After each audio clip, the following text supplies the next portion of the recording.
Serial तू ही रे दिल में आ गया में आने वाला है सबसे बड़ा धमाकेदार ट्विस्ट, जब आमने सामने आएंगे संजय और वृंदा।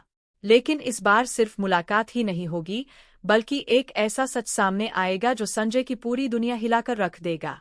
जिस वृंदा को वह हर जगह ढूंढ रहा था, वही अब स्वाति के घर में रह रही है। आखिर संजय को यह बात कैसे पता चलेगी? और जब उसे यह सच मालूम होगा तो क्या वह अपनी पत्नी को वापस अपने घर ले जा पाएगा या फिर किस्मत दोनों को हमेशा के लिए अलग कर देगी? आइए जानते हैं आने वाले एपिसोड की पूरी कहानी विस्तार से। कहानी की शुरुआत होती है स्वाति के घर से, जहां पिछले कई दिनों से वृंदा मजबूरी में रह रही है। बाहर से देखने पर सब कुछ सामान्य जरूर लगता है, लेकिन हकीकत बिल्कुल अलग है। स्वाति हर कदम पर उसका साथ दे रही है, लेकिन घर का माहौल दिन ब दिन उसके लिए मुश्किल होता जा रहा है। स्वाति की मां को शुरू से ही वृंदा का उनके घर में रहना पसंद नहीं है। वह हर छोटी छोटी बात पर उसे ताने देती है, डांटती है और ऐसा महसूस करवाती है जैसे वह इस घर पर बोझ बन चुकी हो। सुबह से लेकर रात तक वृंदा को उनकी कड़वी बातें सुननी पड़ती है। कभी उसके रहने पर सवाल उठाए जाते हैं तो कभी उसके अतीत को लेकर ताने दिए जाते हैं।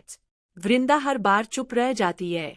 उसकी आंखों में आंसू जरूर आते हैं, लेकिन वह किसी से शिकायत नहीं करती, क्योंकि उसे पता है कि अगर आज उसके सिर पर किसी का सहारा है तो वह सिर्फ स्वाति है।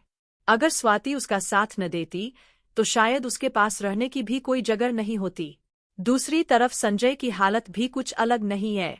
वह हर पल यही सोचता रहता है कि आखिर वृंदा अचानक कहाँ चली गई।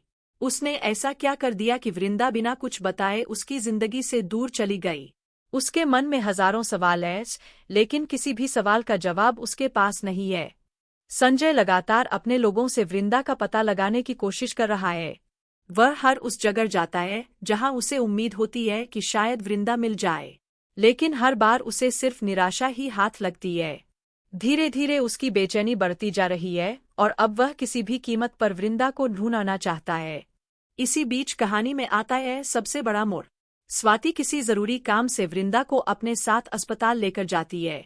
शुरुआत में सब कुछ सामान्य होता है। दोनों अस्पताल के अंदर अपना काम पूरा करती है और फिर बाहर निकलने लगती है। लेकिन जैसे ही वृंदा अस्पताल के मुख्य गेट के बाहर कदम रखती है, उसकी नजर अचानक सामने खड़े एक शख्स पर पड़ती है। वह शख्स कोई और नहीं बल्कि संजय होता है। संजय भी जैसे ही सामने वृंदा को देखता है, उसकी आंखें हैरानी से फैल जाती है। कई दिनों से जिसे वह ढूंढ रहा था, वह अचानक उसके सामने खड़ी होती है। कुछ पल के लिए दोनों की नजरें एक दूसरे से टकराती है। वक्त जैसे थम जाता है, लेकिन अगले ही पल वृंदा घबरा जाती है। उसके चेहरे पर डर साफ दिखाई देने लगता है। वह बिना एक पल गवाए वहां से भागने लगती है। उसे लगता है कि अगर संजय ने उसे रोक लिया तो वह खुद को संभाल नहीं पाएगी। उसके कदम तेजी से आगे बढ़ते हैं, लेकिन संजय भी इस बार उसे जाने देने के मूड में बिल्कुल नहीं होता। वह तुरंत उसके पीछे दौड़ पड़ता है। अस्पताल के बाहर दोनों के बीच एक रोमांचक पीछा शुरू हो जाता है। आखिरकार संजय किसी तरह वृंदा तक पहुंच ही जाता है और उसका हाथ पकड़कर उसे रोक लेता है। संजय की आंखों में गुस्सा नहीं, बल्कि दर्द और बेचैनी होती है। वह बार बार सिर्फ एक ही सवाल पूछता है, तुम आखिर कहाँ चली गई थी? बिना कुछ बताए क्यों चली गई? मैंने तुम्हें हर जगह ढूंढा, आखिर मेरी गलती क्या थी? लेकिन वृंदा चुप रहती है। उसकी आंखों से आंसू बरने लगते हैं। वह कांपती हुई आवाज में सिर्फ इतना करती है, कृपया हमें हमारे हाल पर छोड़ दीजिए। हम आपसे कोई बात नहीं करना चाहते। हमें आपके साथ कहीं नहीं जाना। यह सुनकर संजय पूरी तरह टूट जाता है। उसे समझ ही नहीं आता कि आखिर कुछ ही दिनों में ऐसा क्या हो गया कि वृंदा उससे इतनी दूर हो गई।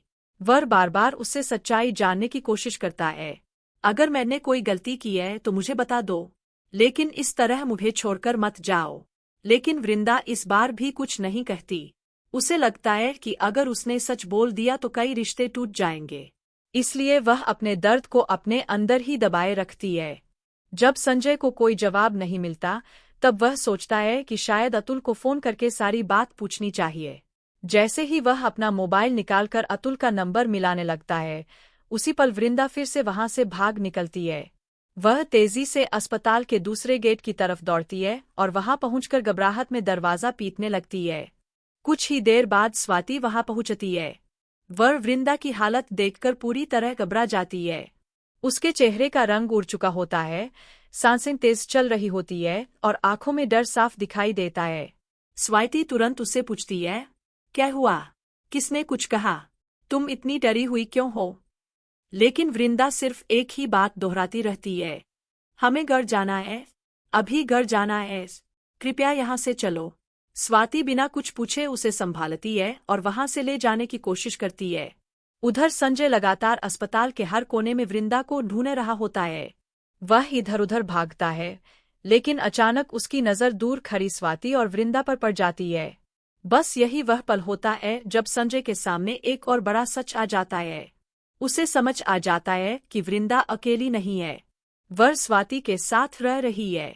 यह सच सामने आते ही संजय के पैरों तले जमीन खिसक जाती है। अब उसके मन में नए सवाल पैदा होने लगते हैं। आखिर वृंदा स्वाति के घर क्यों रह रही है?